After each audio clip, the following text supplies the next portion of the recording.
Well, let's talk about stocks and news. JSW Energy delivered its fourth quarter numbers. Reported revenues declined 8% and the profit after tax though surged, perhaps on account of the expansion in margins, which in turn could be because of the sharp drop in fuel costs on account of moderation in imported coal prices. Let me introduce then Prashant Jain, Joint MD and CEO of JSW Energy. Mr. Jain, many thanks for joining us today on the show. I think there was firstly, of course, that sharp decline in power demand in Q3, and because of that, spot power tariffs as well went down. Q4 started off strong, but then started tapering off significantly. So just start by talking to us about, the generation trends and the tariff trends that you saw in the quarter gone by. Thank you. So two things with respect to the demand.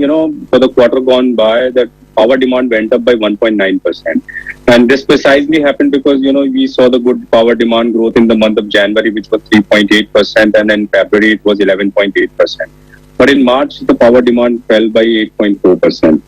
And subsequently, after March, in the month of April, we saw the power demand decline by 23%. And in first 15 days in the month of May, power demand has gone down by 19%. So we have been seeing an improvement trend since the lockdown has been easing.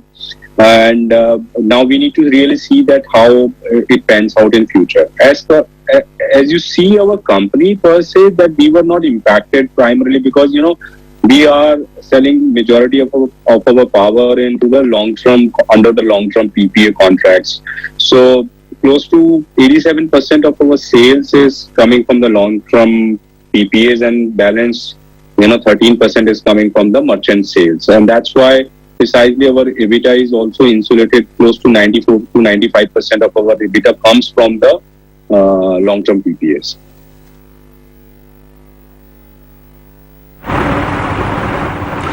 The power sector has been hurt very badly due to the lockdown, and even before the lockdown, Discom health was very poor. So essentially, the lockdown has just worsened the situation. So talk to us about collection and demand trends as well. Power sector has been having its own integral challenges for a long period of time, and then we were having a poor Discom health, and because of obvious reasons, and that's where the reforms are very, very necessary.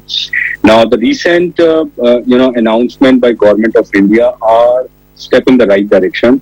I think we are at the, in the worst time for the power sector for its, crisis per se, and that's why now the government has taken up the for the infusion of 90,000 crore into the power sector by giving specific loans tied up with certain covenants to the distribution companies, and also they have come up for the privatization of the Discoms in union territories, as well as the digital activities into the Discoms, new Electricity Act amendment. So all these things are going to come in a long way to improve the health of the power sector.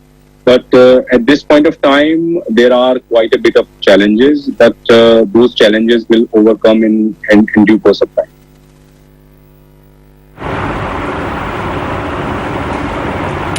Okay, talk to us about the issues and worries amidst power generation companies due to this issue, further delay in payment. Will they be compensated sufficiently?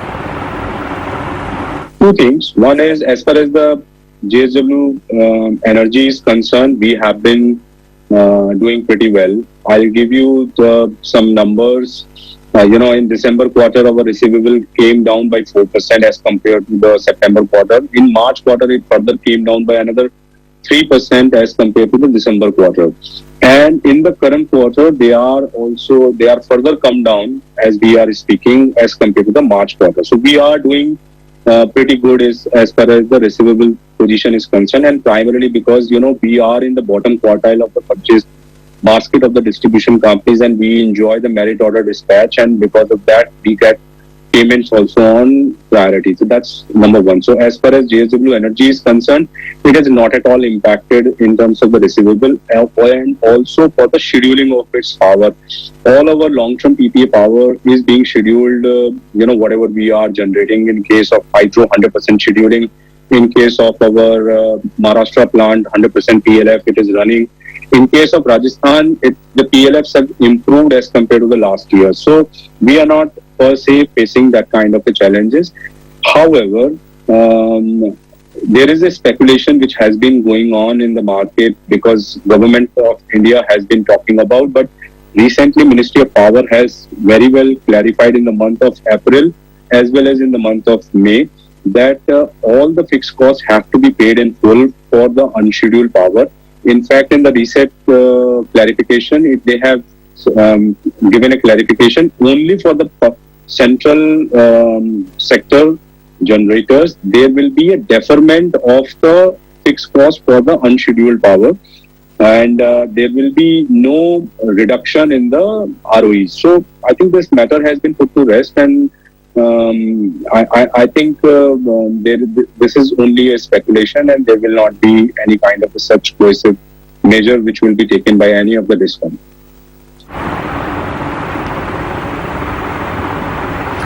Okay, thermal PLFs and hydro PLFs both have obviously taken a sharp knock due to the lockdown. What levels do you see them returning to post the lockdown? And if you could talk to us about what you saw in Q4 and if you've seen any sort of improvement in the last couple of days.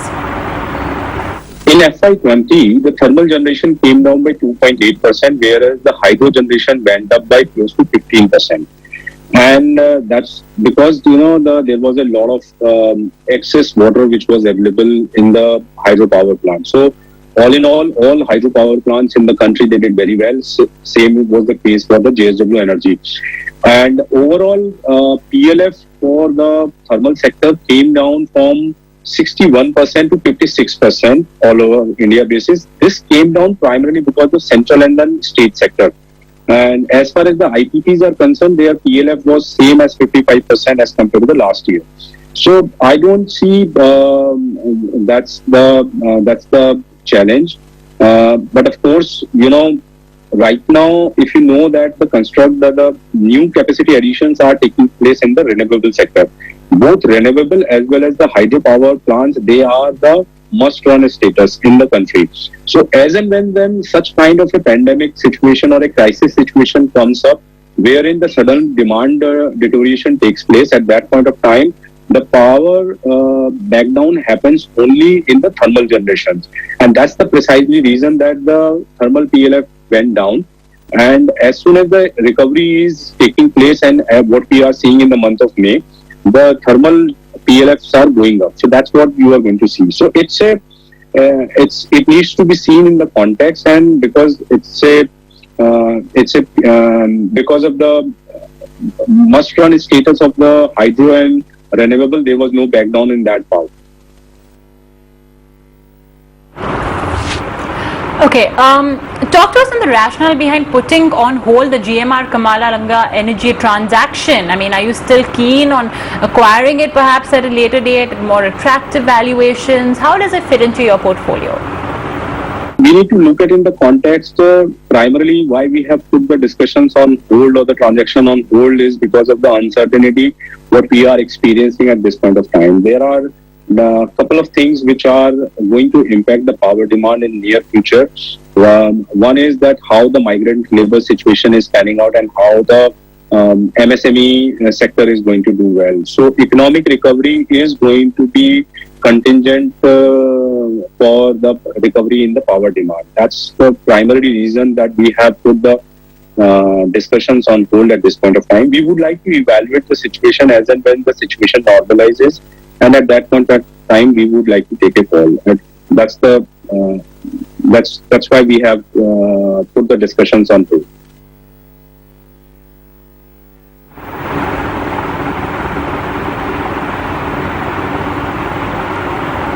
All right.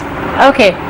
Prashant, thank you so much for joining us today and telling us about JSW Energy's fourth quarter numbers. Well, from one company to another, as JK Lakshmi Cement's Q4 profits jumped twofold